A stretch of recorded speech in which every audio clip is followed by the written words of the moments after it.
पहले आज के बिग स्टॉक्स। डॉक्टर साहब स्टिंग प्लीज। आज बिग स्टॉक्स कौन कौन से? हाँ, आज मैं 3 बिग Okay. स्टॉक्स लेके चल रहा हूँ। ठीक है, पहली तो इंडसइंड बैंक। देखिए, आज मेरा थोड़ा सा ना व्यू मिक्स्ड है, क्योंकि आज मैं ना मार्केट के रिएक्शन को देखकर एक ज़्यादा व्यू लेना चाहूँगा। इसके लिए मैं इंडसइंड को मैं ग्रीन में लेके चल रहा हूँ। उसका कारण मैं बताता हूँ क्यों मैं इंडसइंड को ग्रीन में लेके चल रहा हूँ। HSBC की एक रिपोर्ट आई है एंड आई थिंक मेरा व्यू भी मोर और लेस वही था कि आपको इंडसइंड में किस नंबर पर फोकस करना चाहिए। इंडसइंड बैंक आपको याद होगा कोविड के बाद जिस तरीके से गिरा था, वहाँ पे इंडसइंड बैंक में एक समय पे जिसको HDFC बैंक की वैल्यूएशन मिलती थी, उसको एकदम से क्यों इतना पनिश किया मार्केट ने? क्योंकि एसेट क्वालिटी के इश्यूज आ गए थे इंडसइंड बैंक में। पहली बार इंडसइंड बैंक ने, मतलब पहली बार नहीं, खैर पिछले 3-4 बार से कर रहा है, लेकिन Q4 में इनके स्लिपेजेस रेशो काफ़ी कम आए हैं। आई थिंक 14 क्वार्टर लो पर इनके स्लिपेजेस आ गए हैं। इनके नंबर जो बाकी के, देखिए मोटा मोटी 19-20 इधर उधर होता है, छोटा 20-30 करोड़ से प्रॉफिट मिस हो जाए उससे मुझे कुछ इतना फर्क नहीं पड़ता। लोन ग्रोथ का आउटलुक अच्छा है। NIM का अगेन 4 बेसिस पॉइंट के NIM मिस को मैं मिस नहीं मानता हूँ, ठीक ठाक है NIM मिस। और असेट क्वालिटी जिस तरीके से इसकी बनी है ना, मुझे लग रहा है कि ये स्टॉक जो है, और ये स्टॉक ने अपना एक पिछले 1 साल में सबसे स्टेबल स्टॉक था बैंक निफ्टी का। पिछले 3 महीने में थोड़ी करेक्शन आई है यहाँ पर। मुझे लग रहा है कि ये स्टॉक जो है ना, आज अगर गिरावट आ जाना किसी कारण से, वो एक बाइंग अपॉर्चुनिटी होगी।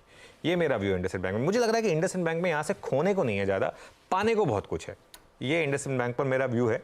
और देखिए 3 महीने से स्टॉक ने कुछ भी नहीं किया है। हम भूल ही गए हैं ऑलमोस्ट इस स्टॉक को। बैंक निफ्टी जब बात करते हैं स्टॉक का जिक्र भी नहीं हो रहा है, तो इसके लिए इंडसइंड बैंक को मैं ग्रीन में लेकर चल रहा हूँ। दूसरा स्टॉक, हालांकि हेडलाइंस खराब हैं इसकी, लेकिन बजाज फाइनेंस आप लोगों की टीम में भी था। सिटी का एक बुलिश व्यू आया, 8675 का टारगेट है। अच्छा, इसमें दिक्कत क्या हुई? नंबर्स थोड़े से मिस हैं, लेकिन हमें पता था RBI ने इनके ऊपर कुछ कंस्ट्रेंट लगाए हुए थे, वो उसकी वजह, उसके बावजूद इन्होंने ठीक ठाक नंबर डिलीवर कर दिए।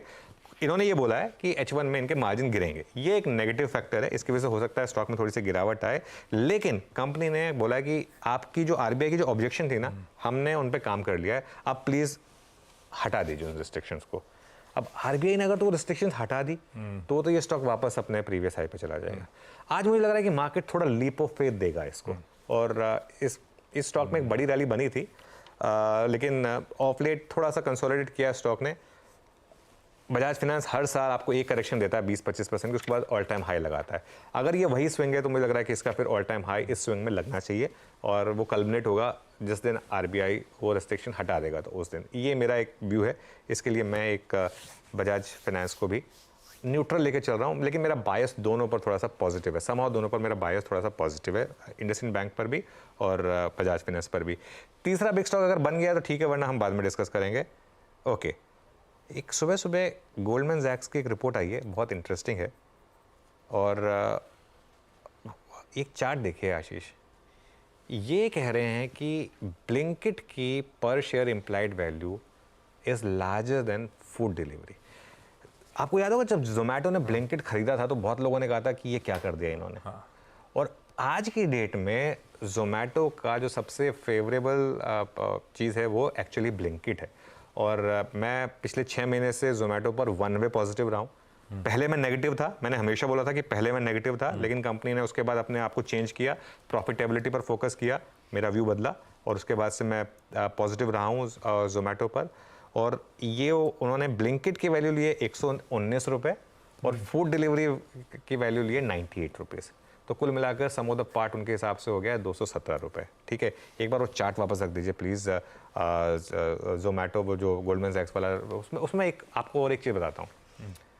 देखिए क्या होता है ना, जो एंटरप्राइजिंग एंटरप्रेन्योर्स होते हैं ना, ये ऑब्वियसली मार्केट से थोड़ा सा अहेड सोचते हैं।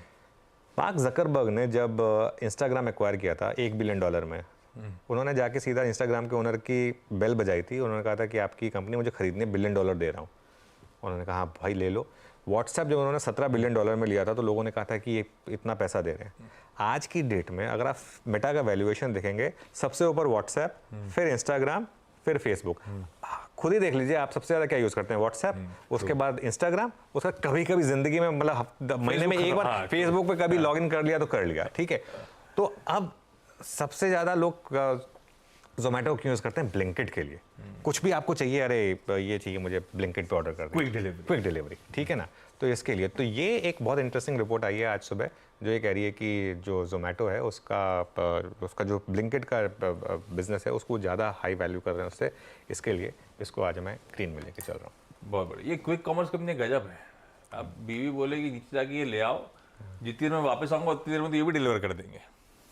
तो ये फर्क पड़ गया भाई साहब, इस तरह की डिलीवरी है।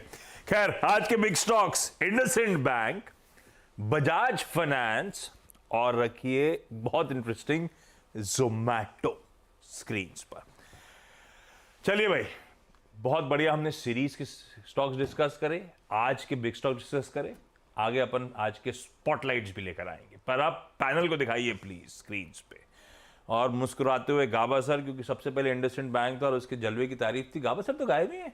ये गाबा सर चंडीगढ़ में आई थिंक भाई फिर घूमे, इस हफ्ते की शुरुआत में ही गायब थे, मंडे को लेक्चर देने गए हैं प्रोड्यूसर, आप बता रहे हैं। ठीक है भाई।